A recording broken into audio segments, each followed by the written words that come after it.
สบายดีมื้อนี้ก็มาอยู่กับช่องอุดรเช่นเคยมื้อนี้อุดรก็มีเว็บดีๆมานำเสนอเนาะสำหรับสายลงทุน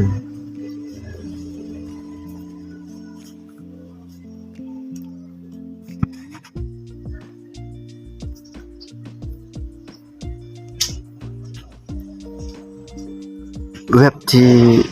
อุดรจะนำเสนอเนี่ยก็เป็นเว็บThird Credit เนาะประมาณนี้เนาะ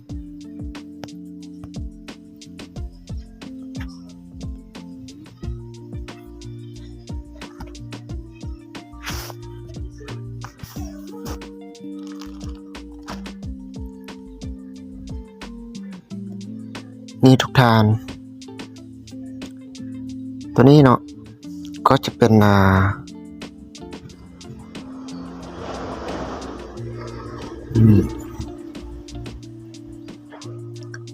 ให้เราเลือกประเทศเนาะ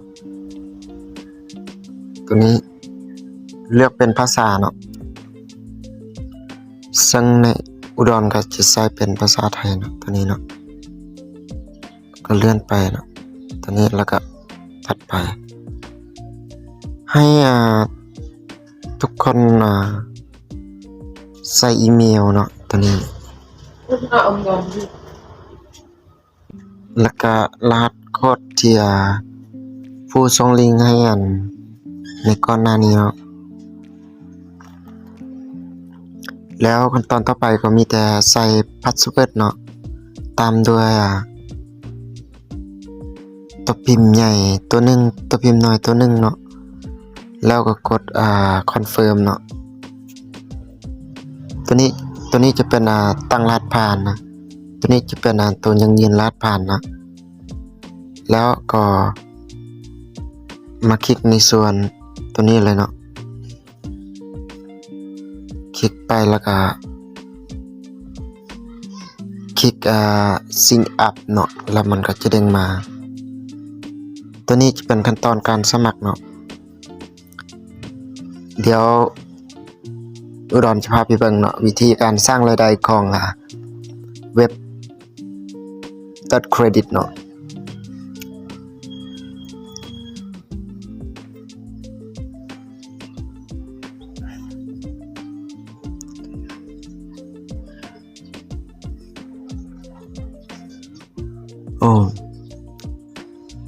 ซึ่งนี้ก็จะเป็นหน้าตาของเว็บ Third Credit เนาะ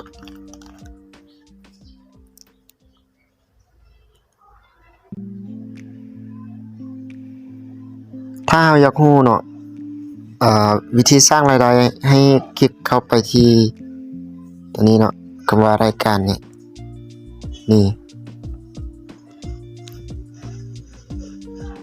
ตัวนี้จะเป็นการชำระเครดิตเนาะตัวนี้การชำระเงินกู้ตัวนี้แล้วตัวนี้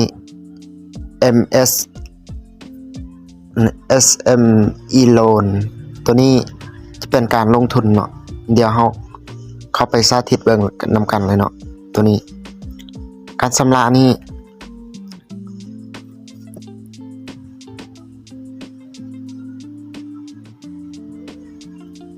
ชำระแมนอยู่ที่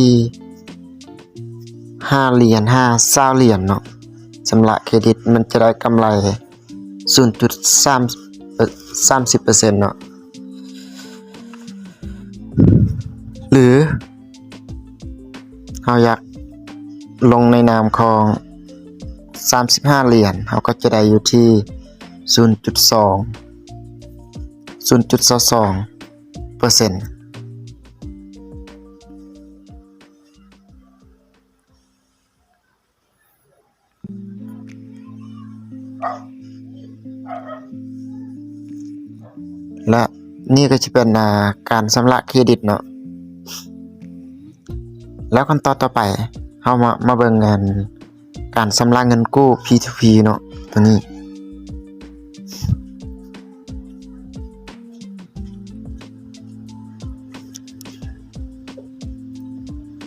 จะมีอยู่ที่ขั้นต่ำ552,000เนาะตัวนี้เนาะกำไรก็จะอยู่ที่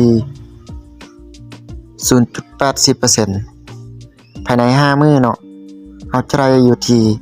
บวก 5% ของยอดที่เราปลดล็อกยอดเงิน500เหรียญตัวนี้ถ้าฝากเข้าไปที่2,000เนาะภายใน5มื้อเราก็จะได้ที่ 0.90% ต่อมื้อเนาะ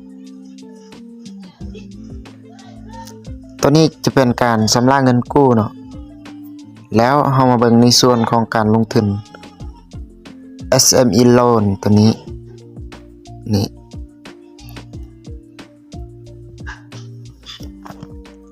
ตัวนี้เนาะมันจะให้อยู่ที่100 USDT เนาะ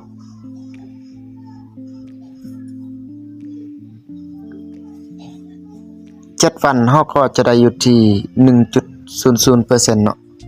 แล้ว15 วันเราก็จะได้อยู่ที่ 0.05% ตัวนี้จะเป็นการลงทุนหรือว่าการทำกิจกรรมร่วมเนาะตัวนี้เนาะหรือท่านใดเนาะที่อยากแบบชำระหรือว่าอยากลงทุนอยู่ที่180 วันเขาก็จะได้ 1.45% ต่อมื้อตัวนี้จะเป็นวิธี5รายได้ของแพลตฟอร์มเครดิตตัดเครดิตเนาะแล้วถ้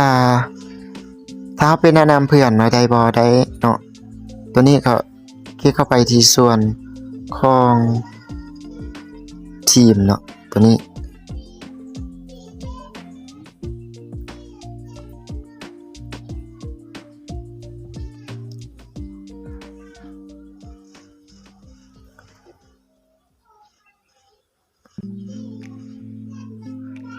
ตัวนี้ก็จะเป็นข้อมูลเกี่ยวกับทีมของเฮาเนาะถ้าเขาเจ้ามีการลงทุนเขาก็จะได้เปอร์เซ็นต์เนาะตัวนี้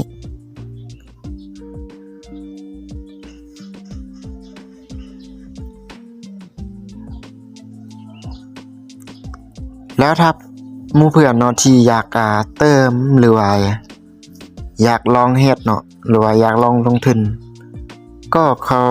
คลิกเข้าไปในส่วนของการเติมเลยเนาะตัวนี้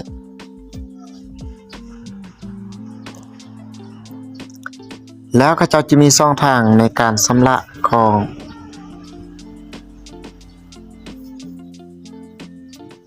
จะมีอยู่ที่ธนาคารแล้วก็กระเป๋าเงินหรือว่า wallet คริปโตเนาะตัวนี้เข้ามาคลิกในส่วนของบัญชีธนาคารนะมันก็จะให้เรายังยืนเพื่อส่งตัวนี้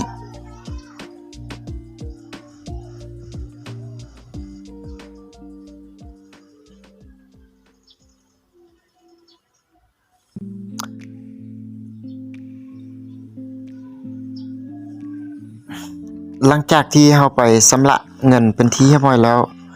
ให้เราเอาสลิปหรือว่า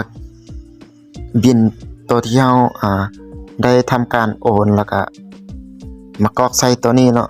สมมุติตัวนี้เนาะตัวที่เราโอนเงินได้สำเร็จเราก็เอาสลิปตัวที่เราโอนมันมาวางไว้นี่เนาะแล้วก็กดส่งไปแล้วเราก็ทำการรอท่าการยืนยันเนาะ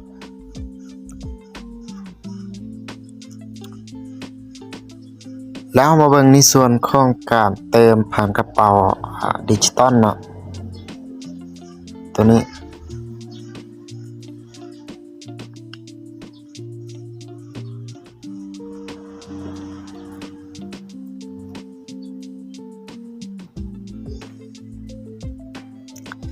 มันก็จะอยู่ในส่วนตัวนี้เนาะให้เพื่อนๆเข้ามาอ่านแล้วก็มาศึกษาเนาะ ว่าวิธีเติมมันเขาก็กดเคลื่อนตัวเขากดเมื่อกี้เลยเนาะนี่แล้วมาหน้านี้เนาะเขาเจ้าจะให้เขา copy link แล้วไปวางเพราะว่าตัวนี้มันจะอยู่ในเครือข่ายของ Tron TRC Sound เนาะตัวนี้เนาะตัวนี้แล้ว copy link ตัวนี้เราไปวางใส่ที่กระเป๋า Binance หรือว่า Trust Wallet ก็ได้เนาะแล้วก็ทำการโอนเหรียญเข้ามาเนาะตัวนี้จะเป็นในส่วนของการโอนเหรียญเข้ามาแล้ววิธีถอนก็จะมาเบิ่งในส่วนของตัวนี้เนาะ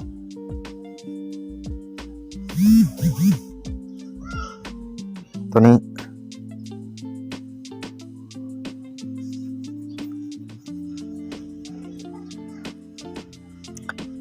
การถอนขั้นต่ำแมนอยู่ที่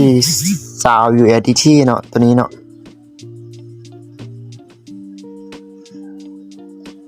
หมายความว่าถ้าเฮาสะสมเงินฮอด20 USDT หรือว่า$20เนาะเฮาก็จะสามารถทำการถอนได้เนาะแล้วถ้าเฮาบ่มีบัญชีธนาคารก็ให้คลิกในส่วนของไอติ๊กตัวนี้เนาะแล้วมันจะมีให้เราเลือก